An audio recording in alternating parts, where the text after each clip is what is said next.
Hi, this is Leetcode question, sum of matrix after queries. This is the third question of weekly contest number 348.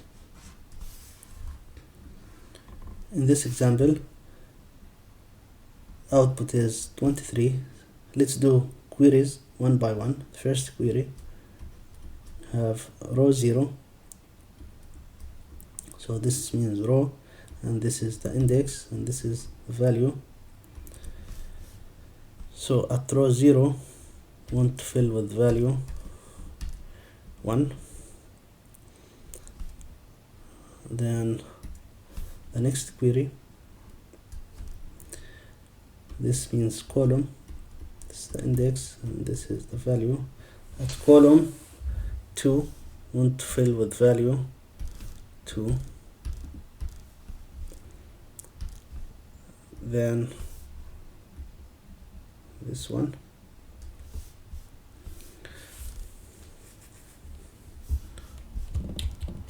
let's pick different color.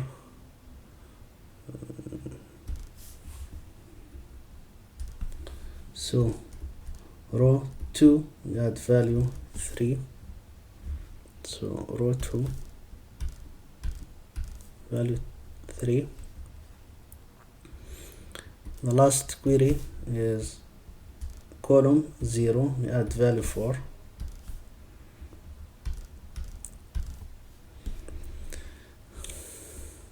Now at the end we have 3 red, so 3 multiplied by the value 4, plus we have 2 blue, 2 multiplied by 3, plus we have 2 green, 2 multiplied by 2, plus 1 purple multiplied by 1, and this equal 23. Now notice that the last query, we have 3 cells added, 1, 2, 3, and this query, the blue one, we have 2, 1, 2, and the reason for that is when we added this row, we added 3 cells blue, but after that there is this one, the red one, as a column, and this one will override one of these 3 cells, so only 2 remains, so on. And that means if we start process the query from the last one and keep track of the number of columns and rows, we will know what is the value of each cell. So let's do the last query again. Here we have the number of rows so far, initially is 0. The number of columns initially is 0, and answer is 0. Now we want to add the last query, 104. So we have 1, 2, 3. Now we ask here, before we add it, this is column, so we want to add the column here. We want to know how many rows already processed, and the answer is 0, and that means all the cells in the columns, in this case we have n equal 3, will be added this value, so 3 multiplied by 4, and after we added this column, we increase the column by 1, so now we have 1 column added. Then we move to this query. This is row query, and we ask how many columns already processed, because we are going to add at this row 3. We want to know how many columns already added, so that we know the number of cells that we will override in this row, and the answer is 1. So we have already 1 column added, and that means the number of skipped cell will be 1, and the remaining cells is n minus 1, which is 3 minus 1 equal 2. 2 cells remains for this, and this is what we saw here, 2 blue.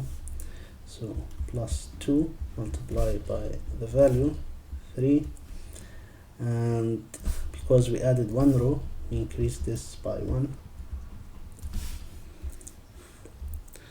The next query is this one. Now we are adding a column here, but before that we need to ask how many rows already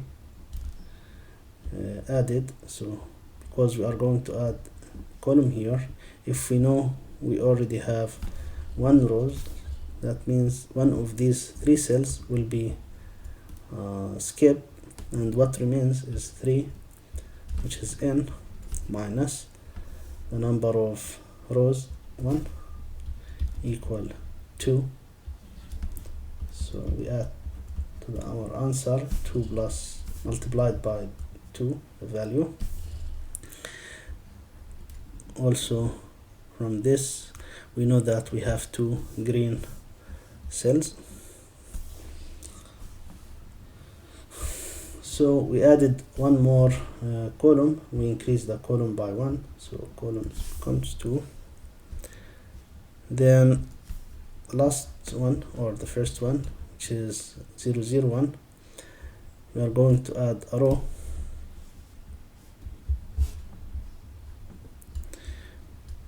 And before that we need to know, because in this row we are going to add 3 cells, but we need to know how many columns already added, and the answer is 2. So this cell will be skipped, and this cell will be skipped, and only this cell will have the purple, or this value. So we have 1 multiplied by the value 1, and we increase the number of rows by 1, so we have 2, and this will be the final answer. Now there is one problem with this rows count and columns count. If we have a query that add to the same column or rows, so let's say we have this query 105. Now if we do 104 first, so we have initially rows is 0, columns is 0, so we have 4 multiplied by 3, which is this one, plus. Now if we want to access this, the number of rows is 0 again, so we add 5 multiplied by 3, and this is wrong, because if you want to process the queries from left to right, and you add this column, in this column, the red one, you will override all the cells in this column. And so instead of just having rows and columns as variables, we need to store the actual indexes in a set. So column set and row set are contains the indexes of the rows and columns added so far, and from their length we can know the rows count and the columns count, and we use this to know if we already access this column. Let's see how this works. We start from the end, so we have row set, and column set initially empty and answer is 0 initially. So 104, we ask if this column 0 in the column set here. The answer is no, so we will do this.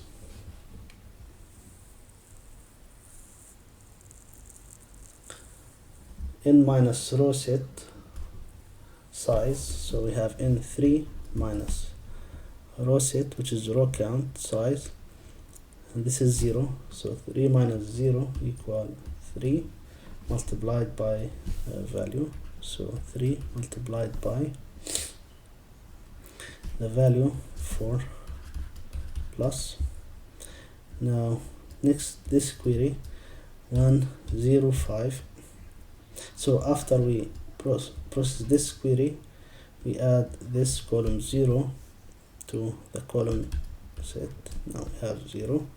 Now here we ask if this column 0 is in the column set, and the answer is yes, so we'll not enter this condition.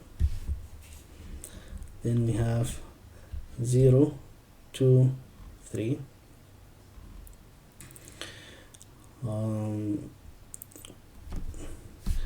Again we check if this row 2 in the set of rows, and the answer is no, so enter this condition, and we add to the answer n3 minus the size of column set, which is 1, because we have 1 entry, so 3 minus 1 is 2 multiplied by the value 3 plus, and so on.